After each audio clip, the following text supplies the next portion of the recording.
Good evening, everyone. My name is Fred. I'm the co-founder and CTO of Alpic. And tonight, I'm indeed going to share a few words with you, a few tips on building a good agentic experience with ChatGPT apps.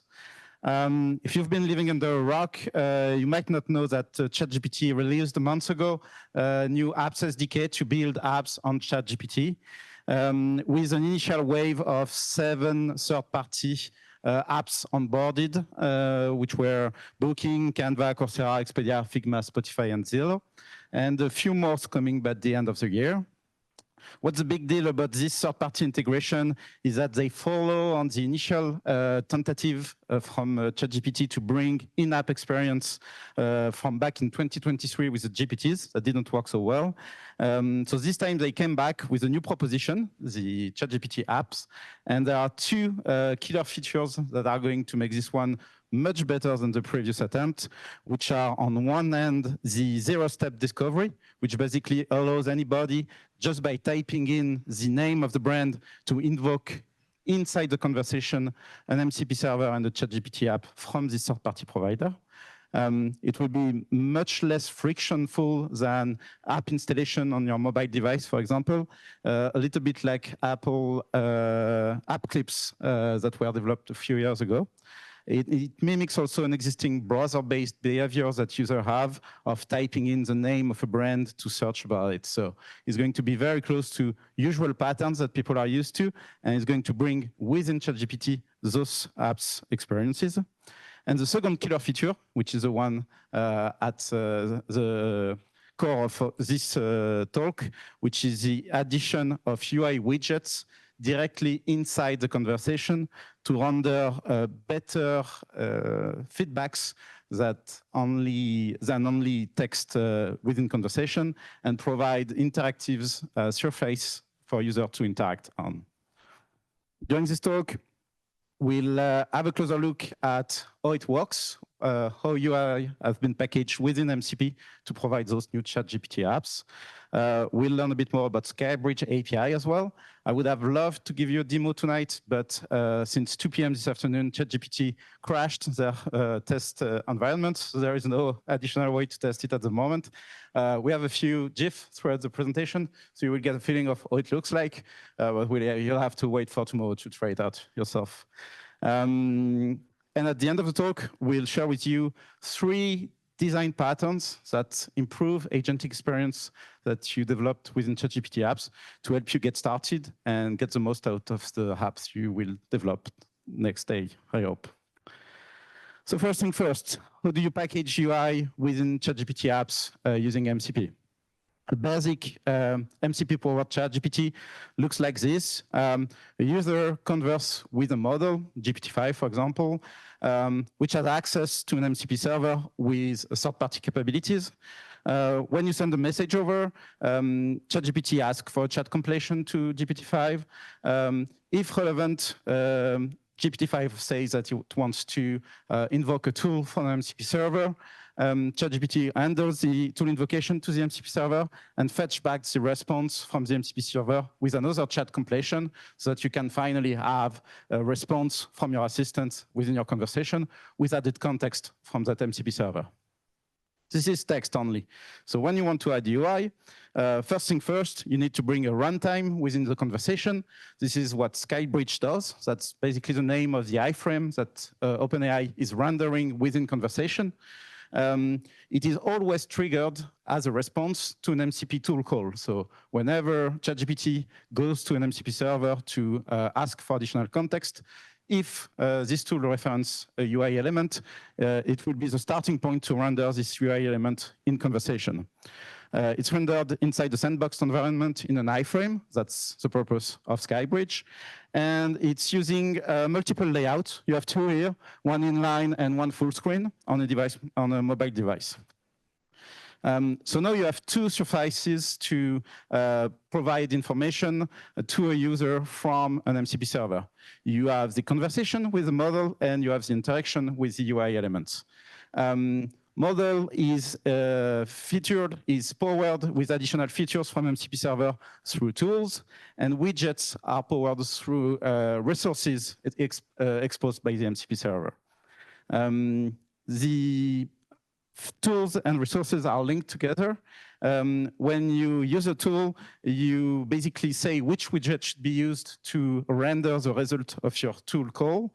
And this is usually exposed by the MCP server as a resource that the ChatGPT host application can read and use to display the UI widget. So using our same workflow from before, we have 3 additional steps. When you receive the tool response, use resource read to get the HTML content of the widget to display, hydrates the content, and show the widget to the user in line within the conversation. In order to render the UI widget, as a widget developer, you have access to a few props that Skybridge populates on the widget when rendered initially. A few props that are specific to the user, like the local that you're currently using, your approximate location, your user agent to be able to know if you're on mobile or desktop, and if you're using dark or light sim. You have layout props as well to know what is your current layout. Are you inside the conversation? Are you expanded full screen? Are you picture-in-picture? What's the maximum height available to you to be able to display only relevant information in the available size? And you have some state props, which basically are what was the initial tool call, what was the result from the MCP server, and some metadata. In addition to props, you also have access to a bunch of methods that are exposed by this Skybridge runtime. Some to give you the ability to interact with a model from the UI element. For example, the send follow-up message allows the UI widget to write a message as if it was the user in the conversation. You have methods as well to request change in display mode if you want to provide a full screen experience after a user interacts with your widget. And you have outside world methods available to you as well to be able to open an external link or do another tool call in the ongoing user experience that you provide. There is a special method that we will see a bit later, more in detail, which is called setWidgetState, that handles both state modification on the host application and interaction with the model underlying.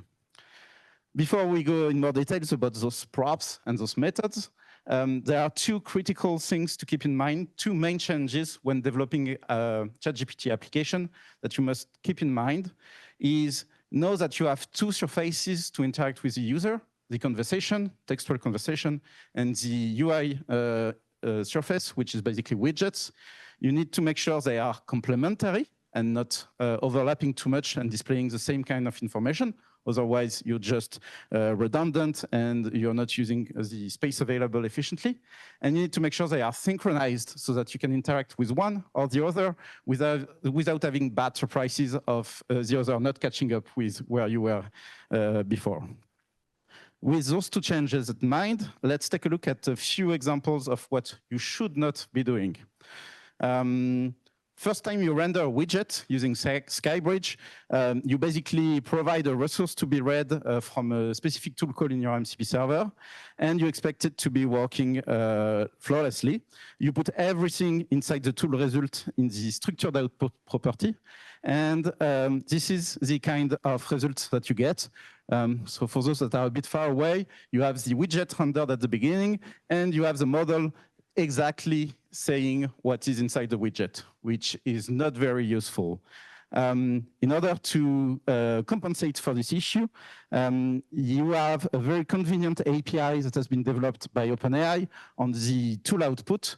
You have 3 properties that you can hydrate whenever your tool is being used.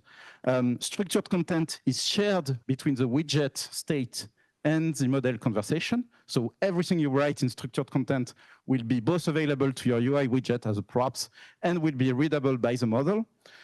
If you want to have only properties iterated to the widget, you can put them in meta, and the model won't be able to read them. And if you want to only address the model and not bother the widget with props that it doesn't need, you can use content. And using those individual property allows you to leverage individual relevancy, making sure you only put props that are necessary to render the widget inside meta, and only giving text to the model to give him context about what's rendered without giving him exactly the same props, and avoid just a duplication of having the widget and the conversation describing the widget that you see just above.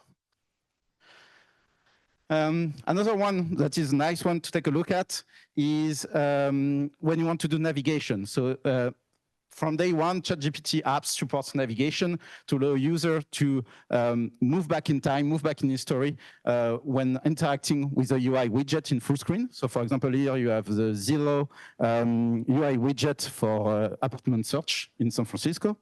You have the navigation control on the top left, and then you have, for example, a link panel on the left that allows you to display a small information panel about the specific apartment. When you switch from one panel to the other, you're basically hydrating the widget with details on a specific apartment. But if you go back in the conversation that is always available at the bottom and ask, for example, which floor is this apartment at, you will have the strange feeling of not having a conversation on the same subject. You're looking at one apartment inside the widget, and the model is actually responding to something completely different because it has no context about what is the actual apartment you're looking at inside the widget. To solve this issue, you need to combine two very efficient API from Skybridge. First one is Navigate to allow rendering only the panel of apartment 13, for example. And the second one is the Set Widget State API that I was mentioning before that allows you to actually send information to the model throughout user navigation on the widget. Doing so, you implement a pattern that we called synchronized navigation that allows the model to catch up on user interacting and navigating on your UI widget and knowing exactly where you are when you start again to ask him questions. Final pattern is when instead of just navigating, you actually want to interact with your UI widget to do something. For example, here, you might want, on the same example, change the filter that you have for the apartment displayed on the map. At the moment, you can see that Zillow is saying you have no way on the UI itself to change those filter parameters. And it asks you to use the conversation to update the filters and, for example, remove the proximity of public transportation. But you can actually do it. And the way to do it is to ensure that you are synchronized as well, whatever the next piece of interaction is done from. If you're doing the next piece of interaction using the conversation, so you basically say, please only display the apartments that are close to transportation, you will have another tool call that's being made by ChatGPT and a new widget being rendered with additional filters that you want set, like, for example, proximity to public transportation. If you do it through the UI, you can also trigger a tool call to basically remove or add a new filter, but it won't update anything on the model side. In order to do that, you need to, again, combine multiple API with the tool call results. One to, for example, hydrate local state within your widget and display the new filter that you just provided. One to let the model know that you just added a new filter and provide him with the updated list of apartments that match those filters. And finally, the send follow-up message to allow him to know something specific that is not shared with the UI. Combining those three API, you're able to give exactly the same experience, whether the user clicks something on the interface or chat with the model to do the same thing. Those three patterns are packaged inside a specific software development kit that we efficiently named Skybridge, exactly like the runtime, that you can download and use within your ChatGPT apps to not have to think about all those small details when designing those new applications that have two surfaces to keep synchronized and complementary. If you want to give it a try for yourself, we also made a starter kit to start developing a ChatGPT app. You can see that in just a few elements, starting the app, starting a ngrok tunnel, and putting those configurations in ChatGPT, you can have a functioning ChatGPT app with hot module reload that allows you to change, for example, something in the UI and see the impact of your change right away, allowing you to have a much better development experience while working in this kind of new application. And when it's ready, you can deploy it in one click on Alpic.